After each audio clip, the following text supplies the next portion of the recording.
दोस्तों स्वागत है आपका एक नए क्लास में। आज से हम लोग बात करने वाले हैं 6th सेमेस्टर की फिजिक्स के बारे में। सभी को पता है सर जी, दो पेपर आपके होने वाले हैं। पहला पेपर आपका है solid state and nuclear physics. Physics first paper part B है इंट्रोडक्शन टू न्यूक्लियर फिजिक्स। ठीक, अब थोड़ा सा समझाएंगे भाई, थोड़ा सा टाइम लेंगे, डिटेल में समझाएंगे भाई। देखो, न्यूक्लियर का मतलब क्या होता है? नाभिक होता है। और जब भी कभी नाभिक की बात आती तो हम लोगों ने बहुत छोटे क्लास से पढ़ रखा कि भैया एक आदमी था जिसका नाम था डाल्टन।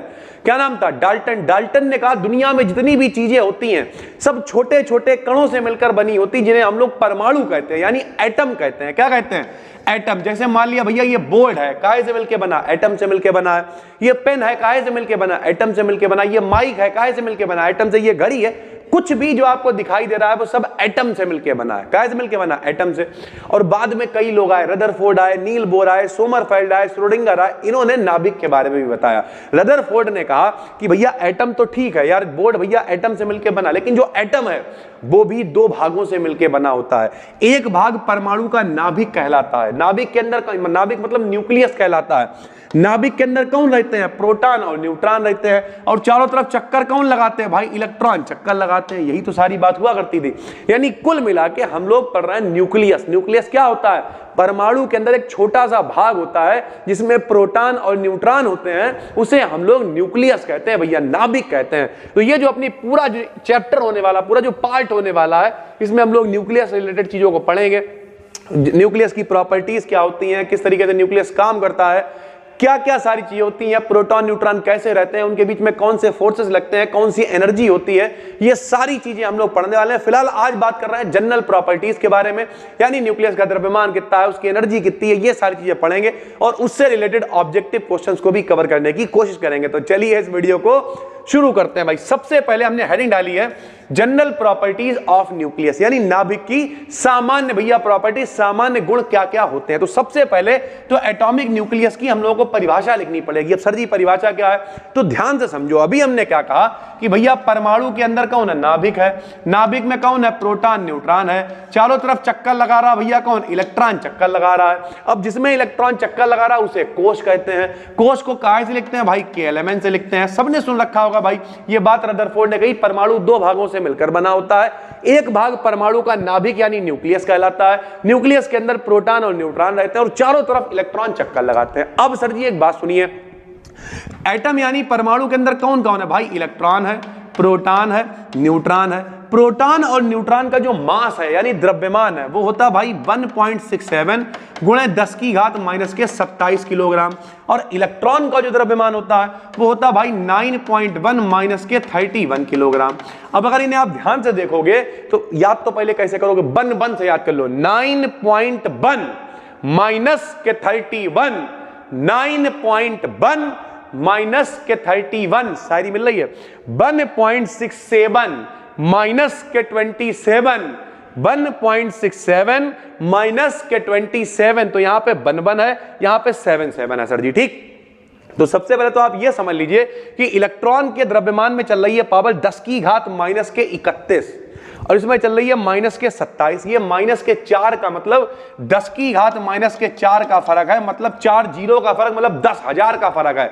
एक तरफ कह दें 1 किलो उठा के ले जाओ, 1 किलो टमाटर उठा ले जाओ, और एक तरफ कह दें 10,000 किलो टमाटर उठा पाओगे? अरे हम लोग मिलके भी नहीं हिला पाएंगे भाई। इसका मतलब ये वाला जो द्रव्यमान है माइनस वाला छोटा होता है भैया, याद रखना। तो यहां पे जो माइनस का 31 है ये बहुत छोटा है। कितना छोटा है? इन लोगों से 10,000 गुना छोटा है। इस चक्कर में अगर हम ये कह दें कि अंदर प्रोटॉन न्यूट्रॉन है, बाहर इलेक्ट्रॉन चक्कर लगा रहे हो, कह दें एटम का द्रव्यमान बताओ, तो यार ये 10,000 गुना छोटा इलेक्ट्रॉन का द्रव्यमान है, तो इलेक्ट्रॉन के द्रव्यमान को हम कह देते हैं ही नहीं, ना के बराबर है।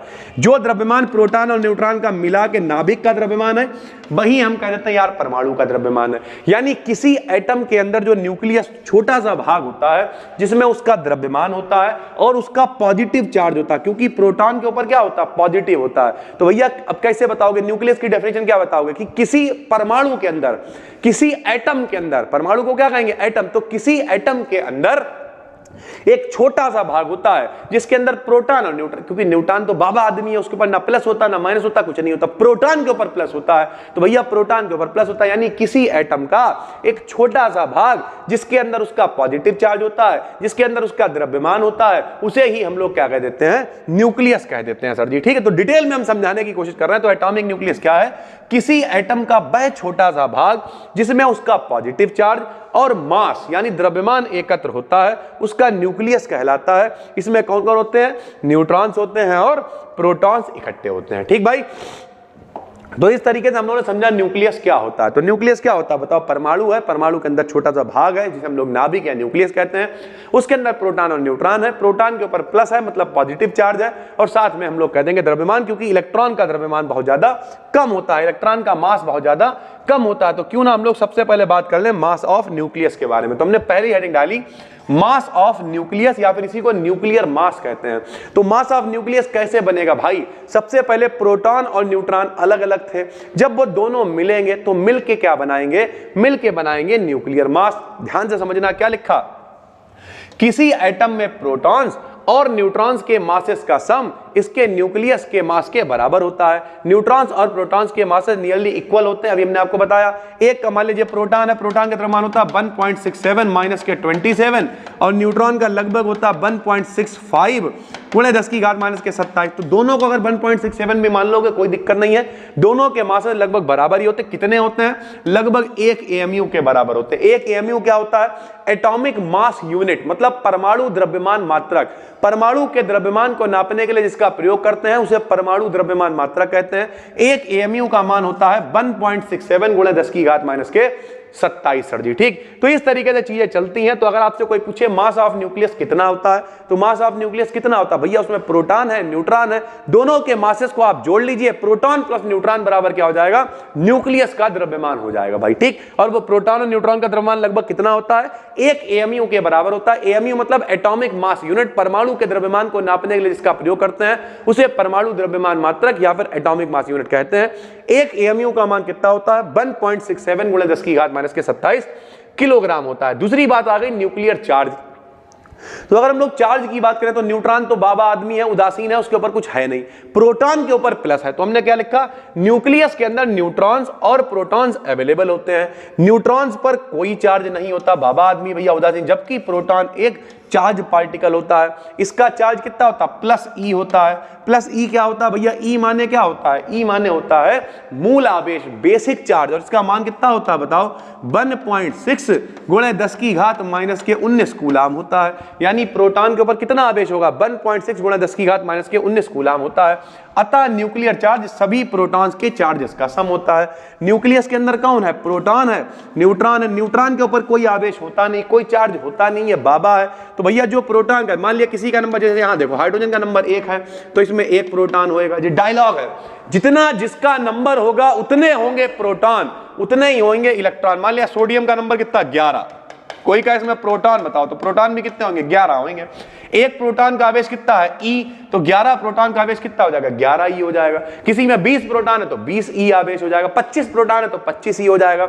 जो परमाणु क्रमांक होता है उसे हम लोग जेड से लिखते हैं। जेड का मान 1 2 3 4 10 11 जो भी हो, तो आवेश कितना हो जाएगा? टोटल जेड ई चार्ज हो जाएगा भाई। ठीक, तो हमने लिखा यदि नंबर ऑफ प्रोटॉन जेड हो, अगर जेड प्रोटॉन हो तो जेड की ई से गुणा कर दो। अरे एक प्रोटॉन पे 1 ई, 2 पे 2 ई, 3 पे 3 ई, तो जेड पे जेड ही हो जाएगा।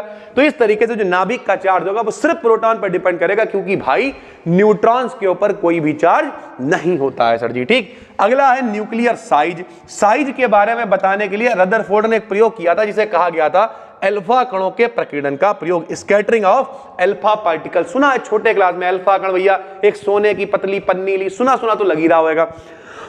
एक सोने की पतली पन्नी ली, उस पे अल्फा कणों की, पोलोनियम से निकलने वाले अल्फा कणों की बमबारी करवाई, कुछ इलेक्ट्रॉन से, कुछ अल्फा कण सीधे चले गए। अल्फा कण जानते हो He माने होता है हीलियम। जब हीलियम के ऊपर 2 प्लस आ जाता है, यानी जब हीलियम अपने 2 इलेक्ट्रॉन दे देता है, तब इसे अल्फा कण कहा जाता है। ठीक, तो इस तरीके से जो न्यूक्लियर साइज है उसे, अब देखो किसी न्यूक्लियर क्या है भैया, एक सरल भाषा में कहे तो गोला है, वृत्त है, इसे कैसे नापोगे, गोले को भाई त्रिज्या से नापोगे उसकी। तो रदरफोर्ड ने प्रॉपर प्रयोग करे और रदरफोर्ड ने प्रयोग करने के बाद त्रिज्या के टर्म में नाभिक को बताया और फार्मूला दिया कि आर का जो मान है वो एक समानुपाती होता है, यानी डायरेक्टली प्रोपोर्शनल होता है a की पावर 3 के। आर फॉर रेडियस होता है, ए फॉर एटॉमिक मास होता है, जिसका द्रव्यमान ज्यादा होएगा, अरे ज्यादा आदमी होंगे तभी तो बड़ा एरिया होएगा, त्रिज्या ज्यादा होएगी भाई। उसके बाद यहां से जब इन्होंने समानुपाती यानी प्रोपोर्शनल का निशान हटाया तो एक नियतांक लगा दिया कांस्टेंट r0, तो r बराबर r0 a की पावर 1/3 हो गया। ये दिया था किसने फार्मूला, रदरफोर्ड ने दिया था। जो आपने स्कैटरिंग ऑफ हिंदी में कहे तो रदरफोर्ड के अल्फा आंकड़ों के प्रकीर्णन का प्रयोग देखा है। अल्फा आंकड़ जाते हैं, पन्नी पे टकराते हैं, माध्यम वैक्यूम रख दिया, निर्वात रख दिया, ताकि अल्फा आंकड़ वायु के कणों से टकराए नहीं, सीधी सीधी टक्कर दिखाई दे। ये सारी चीजें मेरे भाई हुई और चीजें आसानी से कर पाए हम लोग, ठीक है, स्कैटरिंग एक्सपेरिमेंट से। ये देखिए लिखा न्यूक्लियर साइज को इसकी रेडियस से प्राप्त करते हैं, यानी रेडियस से ही पता चलेगा यार भाई गोला है तो। जो अल्फा पार्टिकल्स स्कैटरिंग एक्सपेरिमेंट, भाई अल्फा पार्टिकल वाले एक्सपेरिमेंट से प्राप्त होती है। किसी न्यूक्लियस की रेडियस कितनी होती है सर जी, r बराबर r0 a की पावर 1/3 होती है, जहां r0 का मान कितना होता है 1.4 गुणे 10 की घात माइनस के 15 मीटर होता है। Size of all nuclei vary from 10 to the power कितना भाई 10 की घात माइनस के 14 से मीटर से 10 की घात माइनस 15 मीटर। यानी अगर आपसे ऑब्जेक्टिव वाले बच्चे हो, आपसे पूछता है कि नाभिक का साइज कितना होता है, तो 10 की घात माइनस के 14 मीटर से 10 की घात माइनस के 15 मीटर होता है। और भाई एक छोटा मात्रक होता है एक फर्मी, क्या होता है एक फर्मी में होते हैं 10 की घात माइनस के 15 मीटर। तो अगर कहीं फर्मी में लिख के आ जाए तो कह देना न्यूक्लियर का साइज कितना होता है, नाभिक का साइज कितना होता है, एक फर्मी होता है सर जी, टिक कर देना एक फर्मी पे, बात खत्म हो गई। ठीक है सर जी, इस तरीके से चीजें चलती हैं। उसके बाद अगला पॉइंट अगर हम लोग देखें तो अगला पॉइंट हम लोग देखेंगे न्यूक्लियर डेंसिटी। डेंसिटी मतलब होता है चार्ज, डेंसिटी मतलब होता है घनत्व, ठीक। तो घनत्व कितना ज्यादा होगा भाई, जाहिर सी बात है नाभिक छोटा सा होता है, उसके अंदर प्रोटॉन न्यूट्रॉन अंधाधुंध होते हैं, और अंधाधुंध होते हैं तो इस चक्कर में क्या होता है बताओ, उसकी डेंसिटी बहुत ज्यादा होती है। डेंसिटी मतलब घनत्व। हम कहते हैं पानी और हम कहते हैं शहद, तो शहद का घनत्व ज्यादा है ना, क्योंकि गाढ़ा है भैया। हम कहते हैं भैया बिना खाना खाए उल्टी आई तो पानी निकलेगा, घनत्व कम होएगा। हम कहते हैं छोले भटूरे खा के आई तो घनत्व ज्यादा होगा, छोले भटूरे संग में निकल के आएंगे। भाई घनत्व मतलब कितना ज्यादा घना है कोई चीज भाई। तो क्या लिखा, न्यूक्लियस का मास बहुत अधिक और वॉल्यूम बहुत कम। वॉल्यूम मतलब बहुत जगह कम होती है, होने के कारण डेंसिटी बहुत ज्यादा होती है। कितनी डेंसिटी होती सर जी, 10 की घात 17 किलोग्राम पर मीटर क्यूब। यानी 1 मीटर क्यूब अगर हम लोग ले लें, 1 मीटर लंबाई, 1 मीटर चौड़ाई, 1 मीटर ऊंचाई, तो उसके अंदर कितना 10 की घात 17 किलोग्राम मेरे भाई पार्टिकल्स हमें मिल जाएंगे। तो इतनी ज्यादा न्यूक्लियर डेंसिटी होती है, यानी नाभिक का घनत्व बहुत ज्यादा होता है। जैसे अगर हम कहें इस समय जहां पे हम खड़े होकर पढ़ा रहे हैं, ये एरिया लगभग इधर का 16 फीट है, ठीक है।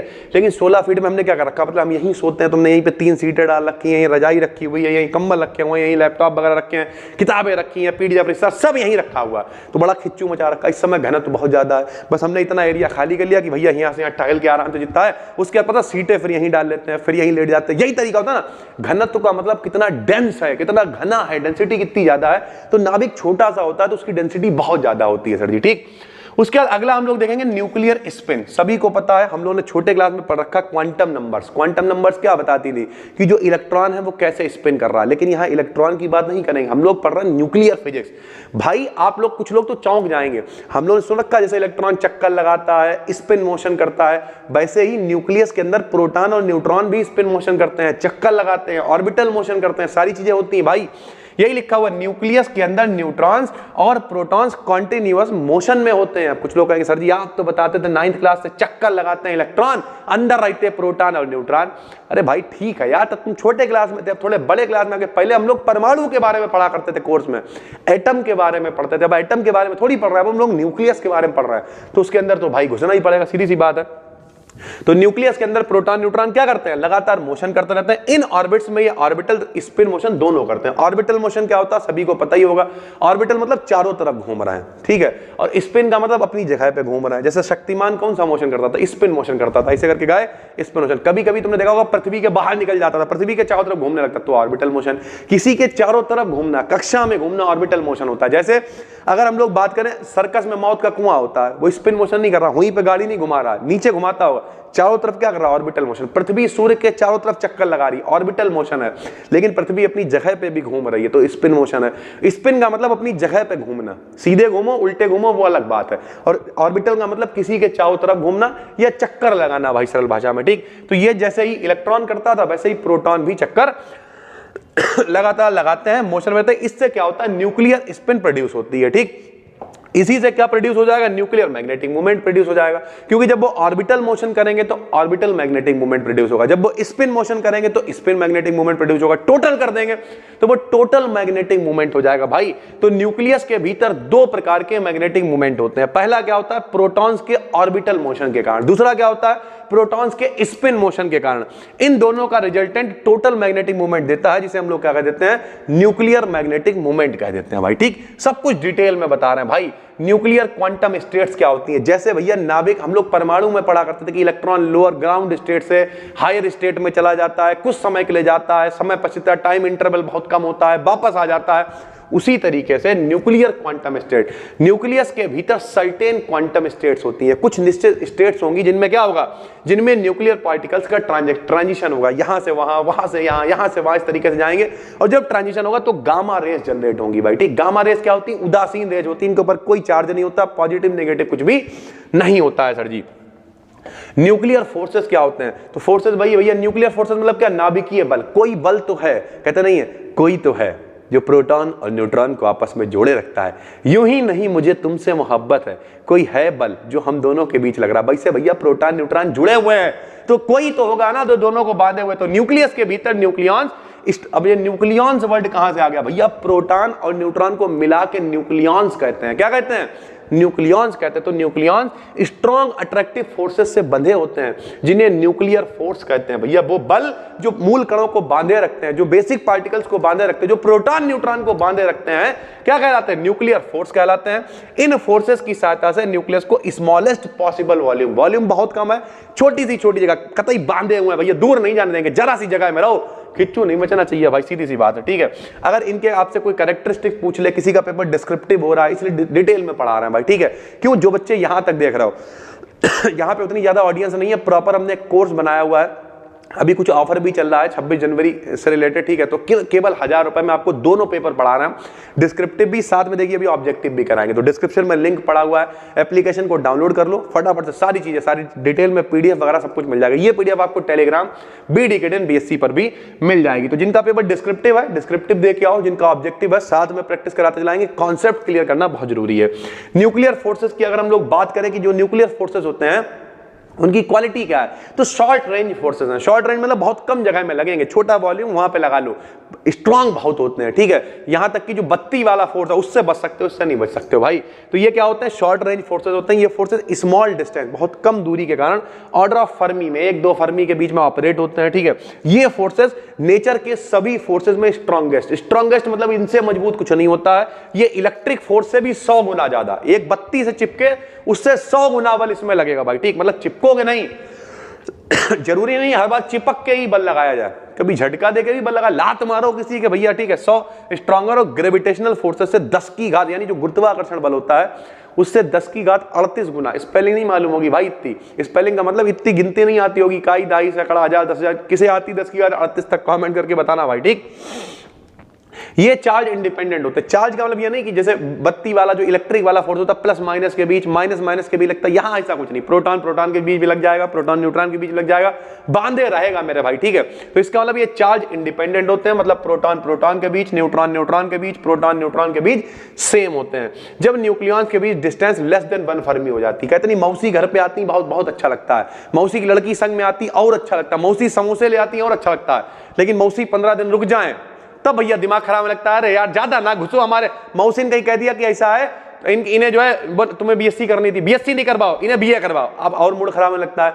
तो जब कोई हद से ज्यादा घुसता है तो दिमाग खराब होता है। उसी तरीके से कि भैया अगर 1 फर्मी तक जब बल लग रहा तो ठीक है, अब 1 फर्मी से भी ज्यादा करीब आ गया प्रोटॉन न्यूट्रॉन तो भैया फिर जो रिपल्सिव फोर्स हो जाता है, कहता किनारे हटो, फिर अट्रैक्शन नहीं होता, फिर रिपल्शन होता। ऐसा है मौसी, अब घर जाओ अपने, हमें मेरे हाल पे छोड़ दो, ये वाली नौबत आ जाती सर जी, ठीक है। फिर बाइंडिंग एनर्जी आ जाएगी। बाइंडिंग एनर्जी, एक आदमी था जिसका नाम था लबाब जय, क्या नाम था, बोला करो भाई, पता है बड़े क्लास में 6 सेमेस्टर में बोला करो, अच्छा लगता है। लबाबजे ने कही जितनी एनर्जी जोड़ने में चाहिए उतनी तोड़ने में चाहिए। तो बाइंडिंग एनर्जी वो होती है जो आपस में पार्टिकल्स को बांधे रखेगी। तो वह एनर्जी जो न्यूक्लियस मतलब भाई प्रोटॉन न्यूट्रॉन को आपस में बांधे रखती है या न्यूक्लियस से अलग करने के लिए रिक्वायर्ड होती है। उन दोनों को अलग करने में जितनी चाहिए जोड़ने में चाहिए उतनी तोड़ने में चाहिए। तो कोई आप कह सकते हो दोनों बाइंडिंग एनर्जी अलग करने के लिए रिक्वायर्ड होती है, बाइंडिंग एनर्जी कहलाती है। इसे मास डिफेक्ट की सहायता से कैलकुलेट करते हैं। सर जी मास डिफेक्ट क्या होता है? मास डिफेक्ट होता है द्रव्यमान क्षति। ये क्या होता है? 5 रुपए के अलग आलू खरीदो, 5 रुपए के अलग अलग आलू खरीदो, चटनी डलवाओ, ज्यादा आलू मिल जाएंगे।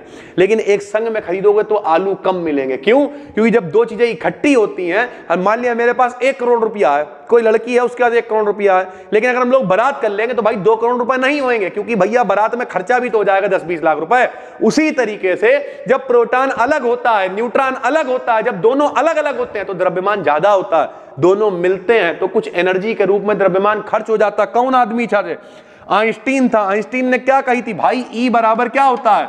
mc² होता है कि अगर E बढ़ेगा तो m बढ़ेगा। कोई मोटा आदमी है उसका द्रव्यमान बहुत ज्यादा है, एनर्जी ज्यादा है, उससे कहो दौड़ो, एनर्जी खर्च होगी, ऊर्जा खर्च होगी, द्रव्यमान कम होना शुरू हो जाएगा।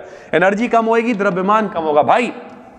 उसी तरीके से जब प्रोटॉन न्यूट्रॉन अलग अलग होते हैं, द्रव्यमान ज्यादा मिलेंगे तो कुछ द्रव्यमान खर्च हो जाता है एनर्जी के रूप में, उसे मास डिफेक्ट कहते हैं। समझ गए? आलू वाला एग्जांपल बढ़िया, अलग अलग लो ज्यादा मिलेंगे, इकट्ठा करोगे थोड़े कम मिलेंगे। वो जो कमी हुई है वही द्रव्यमान क्षति है। तो प्रोटॉन अलग था, न्यूट्रॉन अलग था, दोनों का अलग अलग द्रव्यमान निकाला। अब क्या करा? जोड़ दिया भाई, अलग अलग जोड़ा। इसमें से हमने नाभिक जो मिलके बना, प्रोटॉन न्यूट्रॉन के मिलने से जो नाभिक बना उसे घटा दिया। जाहिर सी बात जब ये अलग अलग होंगे तो कुछ ज्यादा होंगे, जब मिलके न्यूक्लियस बना लेंगे तो कुछ कम हो जाएंगे। और जब ये कम हो जाएगा, कितना कम हो जाएगा? वही मास डिफेक्ट है, वही द्रव्यमान क्षति है मेरे भाई। ठीक है, तो यही यहां पे हमने लिखा हुआ है।